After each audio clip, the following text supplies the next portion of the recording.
Imagine waking up in a world where your favorite story character has become you, and of course, you're not the hero. You're the most hated villain on the planet. Congratulations, your nerd dream has finally come true, in the worst way possible. You try to make sense of what happened, but all you've got is a weak body, a pile of enemies, and an ability that drains energy faster than your phone without a charger. And to make things worse, the hero of this world is basically an influencer with superpowers and an ego bigger than the Empire State Building. As the world collapses under monsters, dungeons, and contracts with cosmic gods, you realize the real game isn't about surviving, it's about rewriting your own fate. An epic tale about redemption, power, and the choices that define who we truly are. Now tell me, if you had the chance to change the ending of your own story, would you have the courage to face the hero? Currently, Seoul has pinned its future on one person. Jang Shi-won, the boss of the Manhwa Guild, was throwing down with a dude surrounded by fallen bodies. The crowd couldn't believe he was actually losing. Shin Gang-hoo, the world's biggest villain, claims they're the last ones standing. He says it's all because of a pointless fight he kicked off. Activating his power, he smirks, saying it's all thanks to a villain like him. Grinning, the other guy laughs it off. He asks if he really thinks he's some kind of hero. Shi-won fires back, questioning how he dares to even mention justice. He yells that he's fighting for everyone out there, yet he's always in his way. He wonders what that young man is, if not a total jerk. The crowd starts chanting the hero's name. Hearing the hype, he gets pumped up. He says as long as they're cheering for him, he's unbeatable. Then he charges at the young man. The attack zooms straight for him. Gang-hoo tries to shield himself. The energy blast goes off, causing a massive explosion that shocks everyone. Now on his knees, he sees the hero coming closer. Amidst the smoke, it's just the two of them.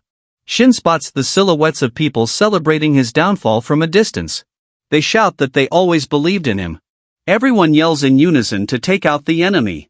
Shi-won says not a single soul wants him alive. Using his power, he claims it'll be the end for him. Quickly he fires a burst of energy at the young man still down. He gets hit and sent flying, crashing onto the brittle ground. After that, the hero stands tall. Grinning, he tells the crowd that all his plans have finally paid off. That now, perfect freedom is about to rain down on the land. The crowd starts crying happy tears. The hero uses his power to shoot a lightning bolt into the sky. A massive circle forms above everyone. From it, a giant hand comes down to grab him. Below, the crowd starts freaking out at what they see, but the hero keeps smiling. The hand comes down with such force that they start running for their lives. He says that as the Demon King descends, peace will follow, but is cut off by Shin saying all they'll get is tyranny. Noticing he's still alive, the hero calls him an insect and tells him to watch, to see the world his creation will build. That's how the world came to be. Fingers typed away on the keyboard. The reader's expectations must have been shattered, since the protagonist, Jang Shi-won, was a supporter of the Demon King. He and the 13 stars were high-level, long-standing evils, but fiction is just a mirror reflecting reality. The theme of that novel was based on his own life as a student. It was during that time he saw the true face of the world, a power that could overshadow school violence and flip good and evil. For that reason, he threw that reality into the novel, but the reviews were brutal. There was nothing more to be done, after all. He decides to close the comments tab and flops onto the bed in the messy room. Lying down, he starts reading more savage comments about the book. He decides to let it slide and catch some Z's, but then he's jolted awake by a loud noise. When he opens his eyes, he sees a bunch of guys with pickaxes trying to break through the ground. He feels the ground and realizes it's solid stone. In front of him, a young man is getting wrecked while accused of messing with the eclipse. Seeing the young man, he remembers someone from the past. He wonders why he's popping up in his dreams. A guard yanks the young man by the collar and tells him to get back to work because this is getting out of hand. He was about to throw a punch when something catches everyone's attention. The guard turns his focus to the writer and starts swinging at him while he wonders why a dream hurts so much. Another guard jumps in and they start bickering. Hearing all this, he wonders if it's really a dream because everything feels way too real. As he leaves, the guard says he'll choose him for a beating. In front of him, the boy getting pummeled asks if he's okay, calling him Kengu. Looking at his hands, he starts feeling disbelief. He bolts out and drops to his knees. With his hands on the ground, he feels mana flowing through them. A massive surge of energy bursts out and spreads everywhere. He had the power to absorb mana at will, which was a natural hypersensitivity to mana. Placing his hand on his forehead, he sees his reflection in a puddle in front of him. That meant he was Shin Ganghu. Laughing, he wonders why it had to be him of all characters. If his colleague was still breathing, that meant he was 5 years before the epic finale. If he had taken over Zhang Shihuan, he would have been the ultimate hero in that world. But at this rate, he was headed straight for the Demon King's downfall. Only the Demon King's crew would make it out alive. He'd have a lame exit if he didn't switch up the ending. The good news? He knew how to bounce from that place. As expected, after taking over someone, it felt like Shin Ganghu's past and vibes were his now, even though he was still stuck at level 10 and had 0 constellations. After grinding for a bit, he was totally wiped out. His stamina was in the gutter, and he started regretting giving him mana hypersensitivity just because he was a villain. With a crystal in hand and sketching his escape plan on the ground, he said it was the only way. His colleague came running, calling out his name, and when he got closer, he asked if he was good. Shin said he was chill, and the boy asked if he wanted to take a breather. Grinning, Konghu said if the guards had let them chill, they wouldn't have dragged him to this dump. In the detention center run by the criminal squad Eclipse, novice hunters who could use mana were stuck mining mana stones like they were in a bad video game. Turning to his buddy, he told him not to sweat it and just keep mining those stones. To the boy's shock, Shin said he was plotting an escape, but he told the other to forget that and just work before the guards caught wind of it. He warned him not to do anything dumb, and the other nodded. Back to work, he thought he had done all he could to give him a heads up. That guy was the character he made up as a theme for the boy he met. He couldn't change the story just yet, not if he wanted to make his escape. The guys were hustling and hauling mana crystals. Glancing over, he saw one of the guards had grabbed a kid. As soon as they were distracted by the newbies, he tried to make a run for it. Another guard popped up, telling everyone to pay attention, leaving the kid shaking in his boots. Taking out his sword, he said to watch what happens to those who try to dip. Then, right in front of everyone, he stabbed the sword into the kid's stomach. All the boys were frozen in fear at the sight, fuming. The guard kept hitting him, splattering blood everywhere. Shin was shaking with rage at what just went down.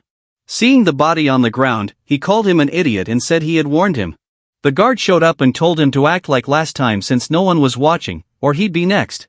Konghu said he didn't care about the kid's death. He asked to hit the bathroom because that was way more important, leaving the guard confused. He sarcastically asked if the kid had wet his pants. Since Shin didn't answer, the guy gave in. Then he told him to follow him. When they got to the door, the guard said he had 1 minute. If he took longer than that, it would be his tomb. The boy stepped inside and saw a bunch of bodies on the floor. As he walked deeper into the bathroom, the guard was counting outside. A few seconds later, Konghu found what he was after. At 49 seconds, he started drawing with blood on the ground. With only 18 seconds left, he had already finished the symbol. A bright light began to glow from the drawing.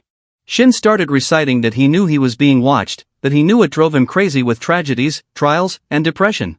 Outside, the guard yelled that the boy had 10 seconds left, so to pull up his pants and get out. Turning to the symbol, he asked if he wasn't curious how a low-level dude summoned him. If he stayed a little longer, the entity would show up, just like in the novel. To convince him, the entity would say that 1 more second waiting would be the end of the world he wanted. Since he had become the entertainment he sought, he would use that to respond to his summoning. Shin said he was the most efficient one to use the ability. As the light got brighter, the boy grinned and said he knew it would show up. The main constellation that made the contract with Shin Konghu in the novel was the Dimension Raider. He called her insolent and said he'd lend her his power for a second since she caught his eye. He then asked her to prove herself to him, and Shin told her to sit and watch. Outside, the guard started banging on the door. He managed to break in and shouted, asking if they were messing around. But looking around, he realized no one was there. A ton of dust is swirling around, and a shadow in the middle of it totally freaks him out. Shin gets powers from the constellation. Pretty epic, right? He bolts at the guard, full speed ahead, but poof, he vanishes the second the guard tries to grab him.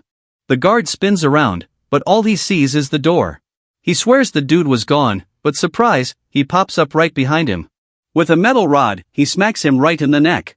When the guard figures out what just went down, he starts cursing up a storm. Then he stutters out a question, totally flustered. In a flash, Shin yanks the rod out of the guy's neck. He drops to the ground. No chance to recover. Looking down, the young man gives a grateful nod. It was all thanks to him that he decided to bounce from that place. The constellation thinks Shin's pretty interesting and seals the deal. With that, Kang-hoo finally gets his revenge for the young man. He snags the knife and stashes it in the compartment he swiped from the guard. The system chimes in, saying a weapon's been registered.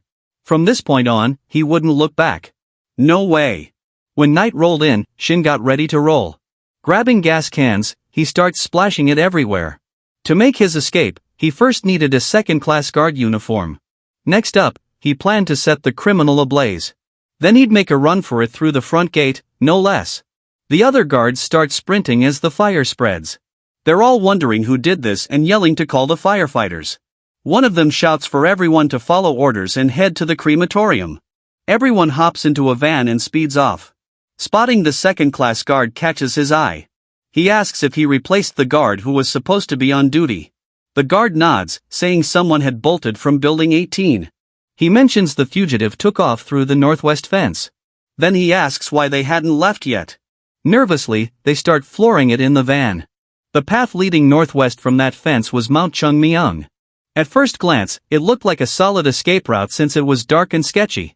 But in reality, it was packed with traps set by the eclipse, turning it into the most dangerous path ever. Shin was going to use that intel to make his getaway. He tells the other guards they'll catch him on the escape route, and since he's heading to the mountain, they just need to grab the body. Driving, the guard nods in agreement. They punch in the code to get through. Finally, he's breaking free from the prison grounds. The van cruises down the street at night. The driver asks what's up in Building 18. Getting into character, Shin says it'd be way easier to take out the inmates since they wouldn't hear a thing. He says he's right. They're just a bunch of losers.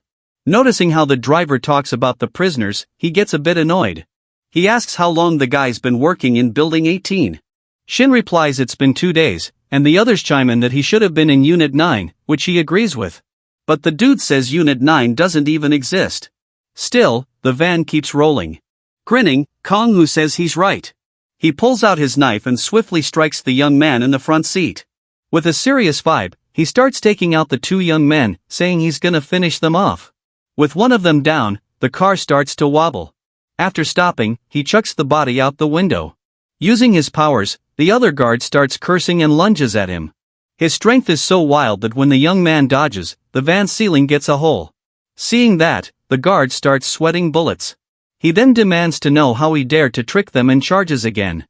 A beam of energy blasts another hole and sends Shin flying. Smirking, the guard says he's worthless. But when he glances to the side, he spots the young man's reflection in the rearview mirror. In that split second, Shin jumps out of sight. At the same moment, Kang-hoo appears next to him, using the sword to slice his neck before he can react. They lock eyes as the young man pulls out the sword. The guard's body gets tossed out the window.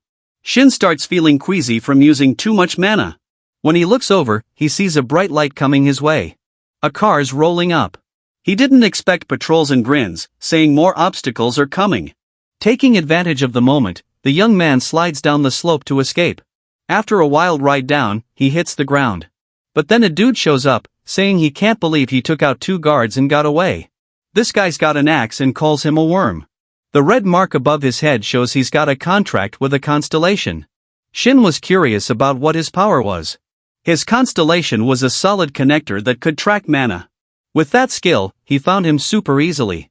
Grinning, Kang-hoo said it was awesome, leaving the other dude confused. He could see the constellation he had a contract with and the red mark above his head for a reason. Taking out another hunter could let him loot their contracted constellation. The system said he could totally loot the kid. Reading that with a grin, he thought he could use the constellation loot for the first time. If he made a contract with a constellation, it meant he was at level 100, so he should dodge a direct fight. Then he bolts off, planning to lure him in and attack. Grinning, his opponent calls him a pathetic worm. A rustle is heard in a bush. The guy tells him to do his best to hide, because he could see everything that was hidden with his eyes. In the middle of the forest, the boy starts searching for him. Using the skill to scan the trees, he wonders where he might be lurking. Looking closer, the infrared points to someone behind a tree. He runs over and chucks the axe at the tree, shouting that he found him. When he gets closer, he sees the whole tree has been chopped down and there's no one there. He wonders where he vanished to. His question gets answered when he notices something that freaks him out. Below him, Shin swings the sword straight at his neck. He couldn't believe someone attacking in close combat would ditch their weapon. Finishing the cut, he says it was his fault for underestimating an opponent. The system pings a notification saying he killed the target and snagged the contract with the solid connector. He was now under the control of the dimensional looter and couldn't escape unless through extinction or contract termination. All his abilities were now Shin's. He starts checking out the abilities he just scored. After reading, he feels pretty stoked about what he got. Using night vision, he scans for more pursuers around. At that moment, he puts his hand to his mouth as he starts feeling queasy. Kneeling on the ground, he looks at his hands and sees he's spitting blood. Worried, he wonders if it was from pushing himself too hard to cover his tracks from the kid. He suppressed his hypersensitivity to mana and hid. He poured all his mana into a stone. If he left it as is, it would absorb all the mana from the surroundings explosively, so he had to quickly suppress his mana hypersensitivity and toss the stone away. Thanks to that, he managed to lure him in and take him out. But to get close, he had to use the short-distance jump. That put his body in that state. If he pushed himself a bit more, he'd end up toast, so he had to find a safe spot. Walking a bit, he hears a noise on the street. It was the truck that transports the sand that purifies the mana stones. Running to the edge of a cliff, he jumps to the street. Quickly landing on the sand, lying there, he thinks he took out 3 guys and that hadn't happened in the novel. He had to make sure the future wouldn't change while he was leveling up with his knowledge. Considering his weak sauce status in that world, there was no way the future would change because of that. As the truck rolled on, Shin starts to laugh. Feeling more chill, he begins to gaze at the sky and the view in front of him, which was annoyingly beautiful. In the company, the man says they had a bunch more to extract the mana stones and to get back to work. Behind him, his employee nods in agreement. After he leaves, the man calls the one who escaped from prison clever, for he caught them off guard and strolled confidently through the front gate. Shin arrives at his destination, feeling wiped out and thinks it was killing him. Due to overusing mana, his stamina wasn't recovering easily. The man comments that he was a level 10 assassin whose stamina was nowhere to be found, having taken out a level 45 and a 55 with a constellation. Kong-hu in a phone booth calls someone. He says he's in front of the Taijin station. Leaning on the phone, he asks if he could ask for a favor. In the company, the man comments that it would be an interesting hunt. Shin was at Han Soyen's house getting bandaged up. He thanks her for helping him when he asked for help out of nowhere, and she asks what went down. He tells her that the eclipse captured him, making her nervous. Soyeon asks if he went to the mana mines, and the boy says yes, since they needed low-level hunters like him. Despite that, he totally trusted the girl and hit her up. He knew she still had feelings for Shin Gang-hoon, and right then, Han starts to apologize while tearing up. The girl says she should have stuck around because after the breakup, she was just a rookie hunter, even though she was a level 150 pro with a constellation contract at that moment. If she had been with him back then, she would have ended up in the Chungmyeong detention center too. Raising the boy says they shouldn't get too close because of the eclipse, and she's all, with her level, she was basically untraceable. Turning to Shin, she says he didn't need to stress about her. She asks to use her powers just for herself. Soyeon packs him a bag with cash and a phone set up to avoid being tracked. Without even looking at her, he mentions that his guild was tiptoeing around like they were walking on eggshells. Back when they were dating, and even now, she was vibing with a guild. Nervously, Han asks if he had no plans to join a guild. She starts to suggest they could team up, but he cuts her off. He tells her not to get stuck in the past. Hearing that, tears start streaming down the girl's face again. Regaining her composure, she says she kinda expected that response. Han explains he had everything sorted out. He had a buddy who was a leader, and the deets were on the phone. Still, with watery eyes, she tells him to take care and stay safe, and he smiles back saying the same. Hailing a taxi, he tells the driver to head to Taijin Station. The driver asks if he can turn on the radio, and the boy says go for it. When it turns on, the news breaks that the Younghwa Guild wiped out everyone from the Pink-White Corporation. They also mention that the Day of Judgment had arrived. In the car, the driver tells his wife things feel off because there are no cars on the streets and gets worried when she doesn't respond. Looking over, he realizes her face is just a skeleton and freaks out. When he looks up, there's a massive scythe at his neck. Above them in the sky, all sorts of elements are flying over the burning car. A reporter is talking about the sky turning purple, getting worse by the second. Before she can finish her report, she gets dragged away by monsters no one can identify. In the chaos of open dungeons and monsters roaming the streets, those with powers were called hunters. That wild situation made everyone think divine judgment had dropped. The hunters battling the monsters started hunting people in the name of the gods, but then they flipped for no reason at all. However, just when it seemed like it was all over, something crazy happens. A woman gets cornered by some guys. One of them says he'll end it all in one hit. Then, the world's savior shows up. Jung Simon snatches the sword with one hand before it can hit the woman and asks if she's okay. The MANHUA Guild, the people's protector and healer, was born. Because of that, everyone wanted to get to the so-called safe soul. Hearing the radio, Shin realized the Pink-White Corporation wasn't a terrorist group. The terrorist attacks weren't their doing either. In fact, it was all Jung Simon's doing. In the car, the taxi driver shares that his son dreamed of joining the MANHUA Guild. If he went against the man revealing what he did, he'd be labeled a villain. With that, the outcome would be as clear as day. That's why he asked to be introduced to the mercenary corporation, because the guilds could be within his reach. Minutes later, he rolls up to his destination. Being a commissioned worker who only takes jobs from the mercenary company was the best gig for him. Lee Yaren shows up, greets him, and introduces herself. He thinks about keeping his name under wraps for now and introduces himself as Young Sung Kyu. They shake hands and she says it's a pleasure to meet him. Taking the papers, she mentions she has a sweet collection job lined up for him. Shin says he wants the tough ones first, which would score him a solid reward. Yaren laughs, saying she heard he was level 10 and he nods. Hearing that, the woman bursts out laughing. Wiping her tears, she says it's hilarious. With a threatening vibe, she asks if he wants her to clean up a corpse. He asks if being a mercenary isn't about having the skills regardless of level.